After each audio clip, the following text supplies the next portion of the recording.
வணக்கம். இன்றைக்கி வந்துங்க மேய்ச்சலுக்கு மாடுகளை கட்டுறதை பற்றி ஒரு பார்வை பார்ப்போங்க. நம்மக்கிட்ட பச்சை தீனியும் இருக்குது, நாற்றும் இருக்குது, வெள்ளைச்சோள நாற்றும் இருக்குங்க.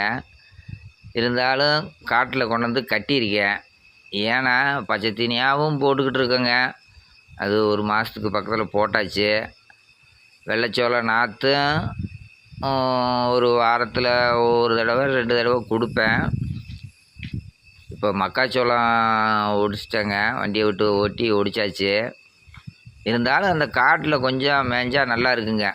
தீனி இருக்குது, இருந்தாலும் அதை போடாமல் காட்டில் மேய்ச்சல் முறையில் மேய்ஞ்சா கொஞ்சம் நல்லா இருக்குங்க.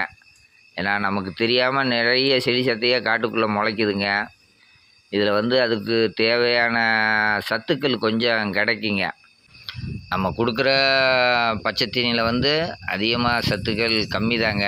ஏன்னா சூப்பர் நேப்பியர் கொடுத்துக்கிட்டு இருக்கான். இது மினரலுக்கு மட்டும்தான் அதிக முக்கியத்துவம் இருக்குது, சத்துக்களுக்கு முக்கியத்துவம் குறைவு தாங்க. வெள்ளைச்சோள நாற்றுல சத்துக்கள் இருக்குங்க, அதனால் ஒன்றும் தப்பில் கொடுக்குறேன். இருந்தாலும் காட்டில் கட்டினா நல்லதுங்க. இந்த மாதிரி ஒரு சில நேரம்தான் இது அமையும், எல்லா நேரத்துலேயும் இந்த காட்டில் மேயிற மாதிரி அமையாது. இதனாச்சும் தீனி ஒடிக்கும், மக்காச்சோளம் போட்டிருந்தா ஒடிக்கும் போது இந்த மாதிரி தீனி இருக்குங்க. கட்டி விட்டோம்னா அது வாட்டுக்கு ஒரு 10 நாளைக்கு மேயுங்க. நம்மளுக்கு பச்சை தீனி இருந்தாலும் அது இருக்கட்டும், பார்த்துக்கலாம். கொஞ்சம் ஒரு சில நேரத்தில் காட்டிலையும் மேயணுங்கிறதுக்காண்டி அதை நிப்பாட்டிட்டு காட்டில் கட்டிட்டேங்க. பாருங்கள், நல்லா தான் மேய்ஞ்சிக்கிட்டு இருக்கு. ஆனால் அந்த சோகையெல்லாம் கடிக்கவே இல்லைங்க. இங்கேயும் அந்த பச்சையத்தான் புல்லுகள், செடி சத்தைகள், அந்த மக்காச்சோளம் 1-2 விழுந்துருக்குங்க, அதைத்தான் பொறுக்கிட்டு இருக்குங்க. இந்த வரத்தீனியும் இன்னும் திங்கிங்க இல்லைங்க. பாருங்கள், சோகையெல்லாம் அப்படியே கிடக்குது, மக்காச்சோள தட்டை சோகையும் அப்படியே தான் இருக்குது. ஒரு சில மாடுகள் பார்த்திங்கன்னா பச்சையாக மேய்ஞ்சிட்டு போயிருங்க. அந்த மக்காச்சோள கருதையும் பச்சையாகத்தான் எடுக்குதுங்க. அப்புறம் திருப்பி கட்டினோம்னா கரெக்டாக அந்த மக்காச்சோள சோகையாக திங்கிங்க. அதையும் முடிச்சிட்டோம்னா அப்புறம் இல்லாத காரணத்தினால கண்டிப்பாக அந்த சோகையெல்லாம் திங்க ஆரம்பிச்சிருங்க. ஏன்னா வரத்தீனி கொடுத்தா தான் மாட்டுகளுக்கு இறுக்கம் கிடைக்குங்க. இல்லைன்னா இறுக்கம் அந்த வரத்தீனியில் தான் இருக்குங்க.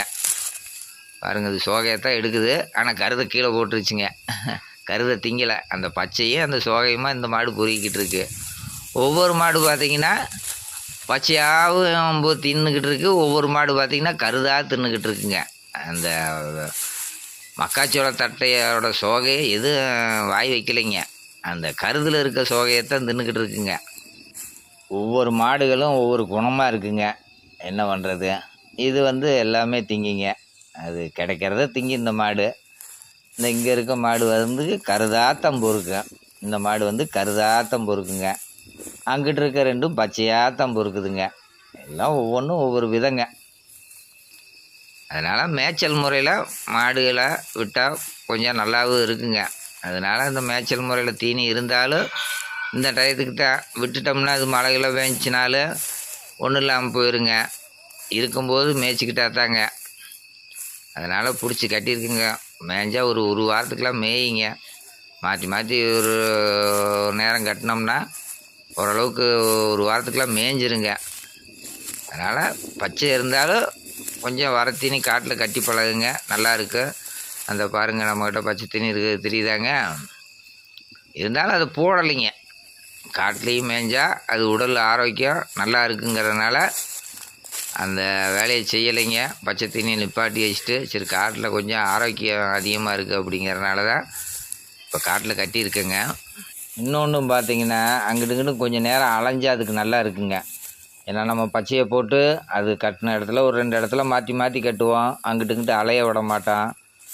ஒரு சில நேரங்கள் இப்படி வந்துச்சுன்னா அது நல்லாவும் இருக்குங்க. ஏன்னா அந்த காட்டுக்கு வரும்போதுங்க பிடிச்சிட்டு வரும்போது எல்லாம் தவாளம் போட்டுக்கிட்டு தான் வருங்க. ஏன்னா அதுக்கு குஷியாகவும் இருக்குங்க, கொஞ்சம் குஷியும் அதிகமாக வந்துருங்க. ஏன்னா நம்ம கட்டுத்தரையிலேயே கட்டியிருந்தால் அந்த வேலை செய்யாதுங்க. இந்த காட்டுக்கு பிடிச்சிட்டு வரும்போது மட்டும் எல்லா மாடுமே தவாளம் போட்டு வருங்க. அதுக்கு உடலுக்கு ரொம்பவும் நல்லா இருக்குங்க. அதனால் ஒரு மாதத்துக்கு ஒரு தடவை இந்த மாதிரி இது ஒன்றும் இல்லைனாலும் ஒரு 1/2 மணி நேரம் 1 மணி நேரம் காட்டில் விட்டுங்க, நல்லா இருக்கும்.